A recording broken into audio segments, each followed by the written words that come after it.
இன்னைக்கு அருமையான விஷயங்கள்லாம் சட்டப்பேரவையில் நடந்துச்சு. தமிழக முதலமைச்சர் விஜய் அவர்கள் வந்துட்டு பரந்தூரில் விமான நிலையம் கட்டுறதுக்கு அனுமதி இல்லாமல் தடுத்துட்டாங்க. அடுத்து பார்த்தீங்கன்னா 3 சிலிண்டரு தர்றாங்க. உடனே வந்துட்டு அப்போ 3 சிலிண்டரை ஏப்பம் விட்டுட்டாங்களா அப்படின்னு சில ஜென்மங்கள்லாம் கேட்குதுங்க. இதுக்கு முன்னாடி இருந்த ஆட்சியில் வந்துட்டு 1.5 வருஷத்துக்கு அப்புறம் தான் செயல்படுத்த ஆரம்பித்தாங்க. அப்படி இருக்கும்போது நீங்கள் உடனே இது பண்ணணும் அப்படின்றீங்க. பொறுமையாக இருங்கப்பா, எல்லாத்தையும் செய்வார், சொன்னதை கண்டிப்பாக செய்வார். செய்யலை அப்படின்னா அப்போ கேள்வி கேளுங்க.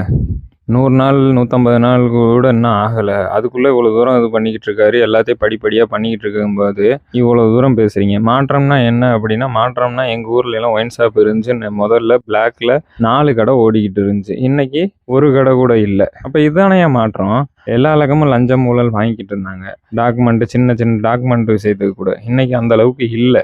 பயப்படுறாங்க. ஒரு சில இடத்துல வாங்குறாங்க, மொத்தமாகவே கம்ப்ளீட் ஆயிடுச்சுன்னு சொல்லலை. அதை நம்ம தானே தட்டி கேட்கணும். நம்ம தட்டி கேட்டோம்னா அது நடக்காமல் இருக்கும்ல. யோசிச்சு பாருங்க, புரியும். டிவிக்கு ஹேட்டர்ஸ் வந்துட்டு கண்டிப்பாக ஒருபோதும் அதை ஏற்றுக்க மாட்டாங்க. அந்த ஹேட்டர்ஸை தவிர, சுயநலவாதிகளை தவிர, பொதுமக்களாக இருக்கிறவங்க நீங்கள் யோசிச்சு பாருங்க மக்களே, உங்களுக்கு புரியும். நன்றி.